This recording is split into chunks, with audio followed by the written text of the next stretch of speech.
What's up, guys? Scotty here with Will Ball for Soup, and today I'm reviewing Blackballed, the Bobby Dukes story. What's special about this is it's a movie about paintball, a feature film starring real actors about paintball as a subject. Now, of course, there are paintball movies, right? Like Serial Killers and Heroes for a Day. But this is a fiction film about Bobby Dukes, who is a disgraced tournament paintball player. 10 years elapse, he comes back to the sport and he's putting together a team to reclaim his former glory. In one of my past uploads, I referenced that I don't have any paid streaming subscription services. So I don't have Netflix, I don't have a cable box, nothing like that. A subscriber reached out to me on Instagram and he was like, dude, check out Tubi. They have full movies for free and they're legal and they're uncut too, so you're gonna hear all the F-bombs and that type of stuff.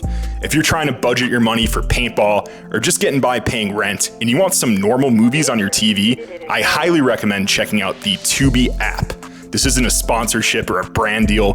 This is me recommending it to you. You're going to have to excuse that the overall premise of this film is unrealistic, especially considering what we know about tournament paintball today.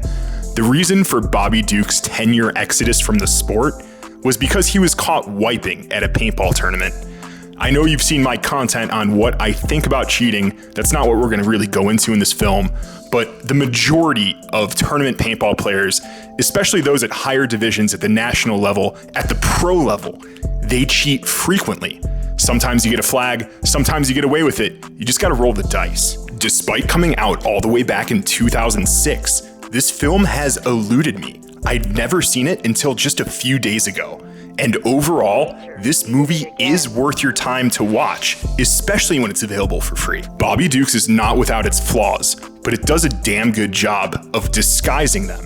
What I mean by that is this film presents itself as a mockumentary. That's a fake comedic documentary about Bobby Dukes assembling his team and coming back to tournament paintball. In 2006, film quality was not great, and from the paintball gear that they're using, it looked like this thing was filmed in 2003 and 2004.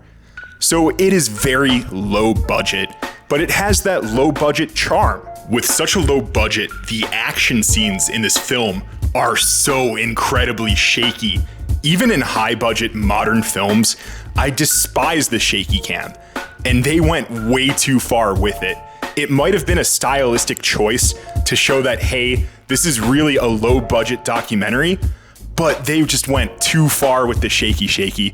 I wish things were a bit more stable during the action shots to give us a better idea of what's going on and just make it more watchable. With those minor gripes out of the way, I'm gonna get right into the film's biggest strength and the reason you should be watching it. These characters are so likable and so relatable. It made this movie a lot of fun. A lot of the comedic situations that they find themselves in totally work and resonate with every paintball enthusiast. For example, the character Bill Henry, as he's talking crap to the Canadian rival team, his lines were so funny. He reminds me of every macho, ultra manly dude who runs a paintball field. Like, I've met people in paintball who remind me of Bill Henry. I wish there was more of him in this movie because every line he has is solid gold. The other thing you should know going into Blackballed is that a lot of the lines in this movie were totally improvisational. They're off the dome. As somebody who does this improv, like, I don't have a script going into this. I respect improv comedy. It's incredibly challenging to do, but they pulled off the improv so well, even if it goes off the rails once or twice. My next favorite character in this film is Eddie Reynolds. He represents the military enthusiast who also plays paintball. He's paranoid, he's a little crazy, but he's a ton of fun to watch, especially when they're doing calisthenics and jumping jacks, and he's just yelling at the noobs to get in cadence, like 1, 2, 3, 1! I had a football coach who made us do jumping jacks like that, and that brought back some good memories. The rest of the team is filled out by lovable loser Lenny Pear, who's a ref at the local field. He's kind of that stereotypical paintball nerd type guy, and Bobby Dukes is giving him a chance to play with him in the big league.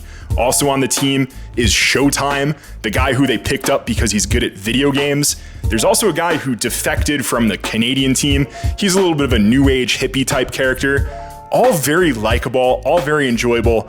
And don't forget about Jeff. My name is Jeff. So Jeff is the concession stand guy, and he fills the stereotype of not being really athletic, but having a good gun. He has a Z or a GZ Timmy, which is awesome. I love all the old school guns that pop up in Blackballed. During the gameplay situations, I saw an E-Blade autococker. I saw a Lasoya Frog Splash Timmy that has a warp feed. A lot of cool old school stuff popping up from that 03-04 paintball era. A large portion of the movie is showing these unique characters which in fact caricatures of paintball enthusiasts bonding together and getting ready to play in their big tournament.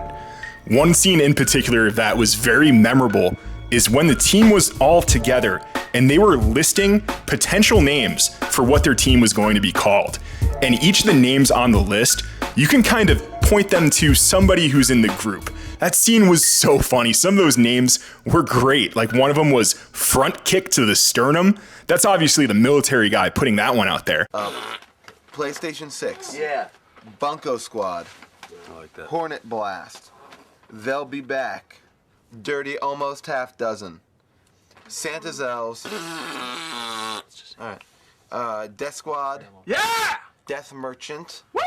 And then Death No, Merchants. God damn it, I just said merchants plural. Just take the first one off. Okay. Fiberglass Diaper. Yeah. Guppies. Sweet Tooth. I Rabbit. like Sweet Tooth too. That's cute. What happened to... I wrote, I think if that's fresh in everybody's Tooth is mind. the name of the clown Blood from Toilet. Twisted Metal. I like Sweet Tooth. What about front kick to the True sternum? Colors. Front kick to the sternum. Guys, I think. Did you even write it down, Lenny? We're just going through the ones we have now, and then we'll go Turd through another. Burglar. We'll go through another See you round again. once we're done. I just think we're just But gonna keep that's on it, we're going just around keep- and yeah, around. we're It's like just we're never gonna. The rounds. That scene totally reminded me of when I was 13 or 14 and I had my team all gathered together to pick a name for us. You know, every group has that one super edgy kid, and he put Fymite, F-Y-M-I-T-E, Fymite on our team list. And I'm like, yo, Andrew, what does Fymite mean? And do I even want to know? He's like, dude, Fymite? That means fuck your mom in the ear. The antagonist of this film is so entertaining. His name is Sam Brown, and he used to play with Bobby Dukes up until the notorious wiping incident. At the climax of the film, Sam Brown has his own team there, and he wants to see Bobby Dukes wear it. Sam Brown is that stuck up, full of himself, rich guy who even hires a PR/marketing agent to follow him around. He is a hoot, man. He's so funny. The banter between Sam Brown and Bobby Dukes, especially at this final tournament, was hilarious too. There's a line that Sam Brown has, and he's like, yo, my jersey's number 2, because I'm the shit. And he's also like, I got 32 degrees gloves. You know what that means? I'm cold as ice. He was a hilarious villain that you love to root against. I'm not going to spoil the ending of this film because I really want you guys to go out and watch it yourself. Feature films about paintball within itself are very rare, and this has solid actors, likable characters, a low but charming budget. Overall, this thing is worth your 90 minutes, especially when it's available for free. If I had to put a score on this film, if you don't know anything about paintball, I'd put it somewhere at like a 6 out of 10. If you are a paintball enthusiast, I am going to give it 2 bonus points. I'm going to give this thing an 8 out of 10, a solid B-B movie about paintball. I just want to thank you guys for sticking around to the end of this video. I want to let you know what's coming up next. I have a video review of every single Planet Eclipse Ego. Ego 5, 6, 7, 8, 9, 10, and 11. After that, there's going to be a video review of the LV series, starting at the LV1, 1.1, 1.5, and 1.6. Maybe I'll get the LVR in there if I can find one. But Ego videos dropping soon. I am working really hard to get this content out as fast as I can. Remember, don't forget, I have the merch drop. Only 15 of those Soup Splash headbands are left. Only 15. Thank you guys so much. My advertising revenue on YouTube hasn't been enough to pay for my lifestyle. And I live a very simple, budget lifestyle. So if you guys are buying that merch, it keeps me going, it keeps this content flowing, and it fills in the gaps for my YouTube ad revenue. This is Scotty with Will Ball for Soup. Go down in the comments and let me know what you think about the Bobby Dukes Blackballed Paintball feature film. See you guys later. Bobby Dukes managed to evade me up until a few days ago. The paintball movie that I grew up with was called Splat. This thing is the corny after-school special of paintball videos. If you guys want me to review Splat, I will dig up a VHS player and totally review this thing for you because it's just a trip down memory lane. This copy of Splat was a gift from pro player and my idol, Mike Urena on San Diego Dynasty. Shout out to the day one Mike Urena. This is a really good gift. It's going to stay with me forever. And just like him, I rented Splat at the local video store. Y'all remember video stores?